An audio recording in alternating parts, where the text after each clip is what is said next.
nobody really tells you how exhausting it is to be in class 11 and prepare for CLAT at the same time. If you are also suffering class 11 and CLAT prep right now, then welcome back to my channel. Today's vlog is a very realistic day of balancing class 11 and CLAT prep together, and by the end of this video you will see whether I completed everything on my to-do list or not. तो मैं सुबह 6:30 बजे library पहुंच गई थी and मेरा जो shift है वो मॉर्निंग वाला है, लाइक 6 AM to 11 AM। तो वहाँ जाते ही मैंने अपना सबसे पहला काम किया to do list banana.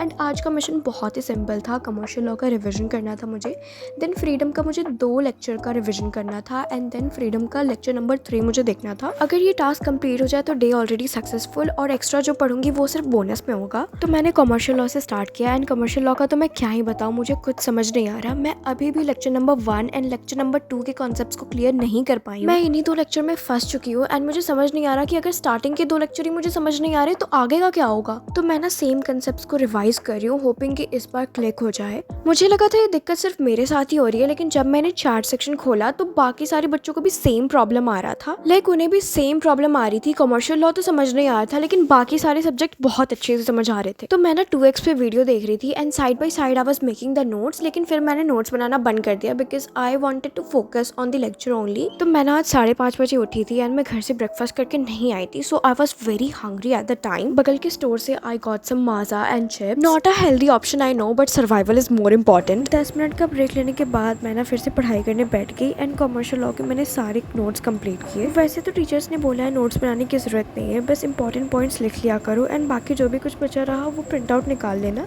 But generally मुझे ना खुद के नोट्स बनाना ज़्यादा पसंद है, एंड आई थिंक कि जब मैं खुद से नोट्स बनाती हूँ तब कॉन्सेप्ट ज़्यादा क्लियर हो जाते हैं, प्लस सब कुछ मेरी अंडरस्टैंडिंग के हिसाब से ऑर्गेनाइज हो जाता है। और हाँ, थोड़ा टाइम ज़्यादा लगता है, बट मुझे ना जनरली अपना नोट्स बनाना बहुत पसंद है, एंड जब मैं लिखती हूँ ना तो सब चीज़ मुझे बहुत जल्दी क्लिक भी हो जाता है। ऑल्सो मेरी क्लास 9 से बहुत ही गंदी हैबिट है नोट्स बनाने की। लाइक टीचर सामने पढ़ा रहा है तुम्हें एंड तुम नोट्स बना रहे हो, या दैट्स मी। नोट्स कंप्लीट करने के बाद मैंने नेक्स्ट टॉपर्स की साइट खोली एंड अभी मैं ना तुम्हें दिखाती हूँ मेरे कितने बैकलॉग पड़े हुए हैं। तो ये फ्रीडम चैप्टर है, इसमें ना तुम देख सकते हो मेरे इतने सारे पूरे बैकलॉग पड़े रखे हैं, लाइक लेक्चर नंबर 8 तक। बस मैंने लास्ट का 1 and 2 कर रखा है एंड मैंने उसका रिविजन नहीं किया है। So now I am going to do the revision, and उसके बाद मैं फ्रीडम का लेक्चर नंबर 3 लगाऊंगी। सो फॉर रिविजन मैं यूज़ कर रही हूँ ओसवाल बुक्स की CBSE क्वेश्चन बैंक। तो सबसे पहले इसमें ना तुम्हें कंटेंट सेक्शन मिल जाएगा जिसमें हर चैप्टर के सामने मार्क्स अलॉटेड है, जिससे तुम्हें ईजिली पता चल जाता है एग्जाम के लिए कौन सा चैप्टर ज़्यादा इंपॉर्टेंट है एंड किस चैप्टर पे तुम्हें ज़्यादा फोकस करना है। चैप्टर स्टार्ट होने पर तुम्हें शॉर्ट एंड क्रिस्प में रिविजन नोट्स मिल जाते हैं, जो कि लास्ट मिनट रिविजन के लिए काफ़ी हेल्पफुल है।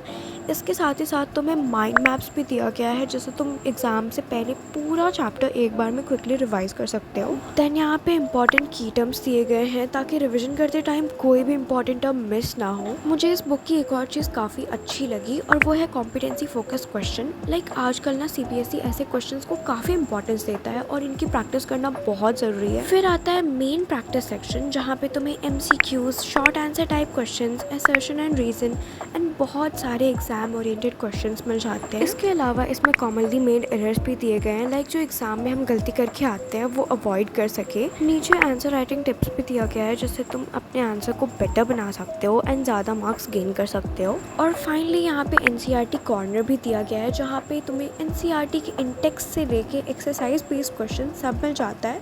तो ओवरऑल रिविजन और प्रैक्टिस के लिए ये बुक काफ़ी हेल्पफुल है।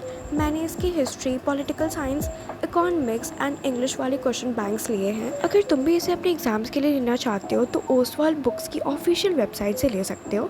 और हाँ, चेकआउट करते टाइम मेरा कूपन कोड आराध्या की 30 यूज़ करना मत भूलना, जिससे तुम्हें एक्स्ट्रा 30% डिस्काउंट मिल जाएगा। रिविजन करने के बाद मैंने फ्रीडम का लेक्चर नंबर 3 भी कर लिया and it was really a good lecture. मुझे सिद्धार्थ सर का पढ़ाया बहुत ही ज़्यादा पसंद है। उसके बाद I moved on to QT and आज का टॉपिक था परसेंटेज, लेक्चर नंबर 2। एंड यार मैं क्या ही बताऊँ, मैथ्स को इतने दिन तक छोड़ने के बाद मेरी कंडीशन कुछ ऐसी हो गई है कि मुझे 8 का टेबल नहीं आ रहा। Like seriously I never knew कि मेरा हालत ये हो जाएगा। लाइक आई वाज लिटरली मैं रफ पे कैलकुलेशन कर रही थी 8 का टेबल। मैथ्स और मेरी कभी अच्छी बॉन्डिंग रही ही नहीं है एंड शायद शुरू से ही ये मेरा लीस्ट फेवरेट सब्जेक्ट भी रहा है। थैंकफुली QT के टीचर बहुत ही अच्छे हैं, मैं उनकी क्लासेस जनरली इंजॉय करती हूँ। लाइक उनके पढ़ाने का स्टाइल बीच बीच में jokes and energy, that's all just next level वाला। सर के पढ़ाने का स्टाइल क्वांट को थोड़ा लेस स्केरी बना देता है फॉर मी, एंड मेरी चाहे मैथ से अच्छी दोस्ती रही हो या ना रही हो, बट आज पढ़ के बहुत मज़ा आया। सो आज का टास्क मैंने कंप्लीट कर लिया, साथ ही साथ मैंने एक बोनस टास्क भी कंप्लीट कर लिया, एंड ये सब करके मुझे बहुत ही रिलैक्स्ड फील हुआ। So guys, this was me surviving with class 11 and CLAT prep. I will see you in the next video. Till then, take care and bye.